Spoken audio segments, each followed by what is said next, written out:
കുട്ടികളില്ലാത്ത സ്കൂളുകൾ തുടരേണ്ടതില്ല എന്ന് Khader committee report. ഇത്തരം സ്കൂളുകൾ കുട്ടികളുടെ കായിക സാംസ്കാരിക പരിശീലനത്തിന് ഉപയോഗിക്കണം. കുട്ടികളുടെ എണ്ണം കൂടുന്ന മുറയ്ക്ക് സാധാരണ നിലയ്ക്ക് പ്രവർത്തനം തുടരണമെന്നും റിപ്പോർട്ടിലുണ്ട്. പൊതുവിദ്യാലയങ്ങൾ സംരക്ഷിക്കുമെന്ന സർക്കാർ നിലപാടിന് വിരുദ്ധമാണ് ഖാദർ കമ്മിറ്റി റിപ്പോർട്ടിലെ ശുപാർശ. ഖാദർ കമ്മിറ്റി റിപ്പോർട്ട് പൊതുവിദ്യാഭ്യാസത്തെ ദുർബലപ്പെടുത്തുന്നതാണെന്ന് ചൂണ്ടിക്കാട്ടി സമരത്തിനൊരുങ്ങുകയാണ് എയ്ഡഡ് സ്കൂൾ മാനേജ്മെന്റ് സംഘടനകൾ. റിനു ശ്രീധര വിവരങ്ങളുമായുണ്ട്. റിനു, ഇപ്പോൾ ഖാദർ കമ്മിറ്റി റിപ്പോർട്ടിലെ ശുപാർശകൾ നടപ്പാക്കരുത് എന്നൊരു ആവശ്യം ഉയർന്നു കഴിഞ്ഞിരിക്കുകയാണ്. എന്താണിപ്പോൾ എയ്ഡഡ് സ്കൂൾ മാനേജ്മെന്റ് സംഘടനകളുടെ നിലപാട്? സ്മൃതി, ഓരോ ദിവസവും ഖാദർ കമ്മിറ്റി റിപ്പോർട്ടിന് എതിരായിട്ടുള്ള പ്രതിഷേധങ്ങൾ ഉയർന്നു വരുന്നു. മന്ത്രി തന്നെ ഇത് കൃത്യമായി പഠിച്ച് ആലോചിച്ചതിന് ശേഷം മാത്രമേ നടപ്പിലാക്കൂ എന്നുള്ളൊരു വിവരമാണ് കഴിഞ്ഞ ദിവസവും മാധ്യമങ്ങളെ കണ്ട് പറഞ്ഞത്.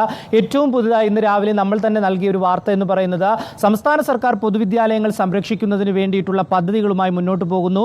പൊതുവിദ്യാലയങ്ങൾ അന്താരാഷ്ട്ര നിലവാരത്തിലേക്ക് ഉയർത്തിക്കൊണ്ടുപോകുന്ന ഒരു സാഹചര്യം, കുട്ടികളില്ലാത്ത സ്കൂളുകൾ ഏതെങ്കിലും രീതിയിൽ മുന്നോട്ട് കൊണ്ടുപോകാനുള്ള ഒരു തയ്യാറെടുപ്പാണ് സർക്കാർ നടത്തുന്നത്. പക്ഷേ സർക്കാർ തന്നെ നിയോഗിച്ച ഖാദർ കമ്മിറ്റി റിപ്പോർട്ടിൽ ഇത്തരം സ്കൂളുകൾ തുടരണമോ എന്നുള്ളത് സർക്കാർ ആലോചിക്കണം എന്നുള്ളൊരു നിർദ്ദേശമാണ് മുന്നോട്ട് കൊണ്ടുപോകുന്നത്. കുട്ടികളില്ലാത്ത സ്കൂളുകൾ മറ്റാവശ്യങ്ങൾക്ക്, അതായത് വിദ്യാഭ്യാസേതര ഉപയോഗത്തിന് ഉപയോഗിക്കരുത്, പക്ഷേ കുട്ടികളുടെ സാംസ്കാരിക പരിശീലനത്തിന് വേണ്ടി ഉപയോഗിക്കണമെന്നുള്ളൊരു നിർദ്ദേശം. ഒപ്പം പഞ്ചായത്തുകളുടെ അല്ലെങ്കിൽ തദ്ദേശ സ്വയംഭരണ സ്ഥാപനങ്ങളുടെ അഭിപ്രായത്തോട് കൂടിയായിരിക്കണം ഇത്തരം സ്കൂളുകൾ മറ്റു കാര്യങ്ങൾക്ക് ഉപയോഗിക്കുവാൻ വേണ്ടിയിട്ടുള്ളൊരു തീരുമാനത്തിലേക്ക് എത്തുക എന്നുള്ളൊരു കാര്യവും റിപ്പോർട്ടിലുണ്ട്. നമുക്കറിയാം, കഴിഞ്ഞ ദിവസങ്ങളിൽ തന്നെ എയ്ഡഡ് സ്കൂളുകളിലടക്കം അധ്യാപക നിയമനത്തിന് PSC ഉൾപ്പെടെയുള്ള ഒരു സംവിധാനത്തിലേക്ക് മുന്നോട്ട് കൊണ്ടുവരണം എന്നുള്ളൊരു ആവശ്യം മുന്നോട്ട് വെച്ചിരുന്നു ഈ ഖാദർ കമ്മിറ്റി റിപ്പോർട്ടിൽ.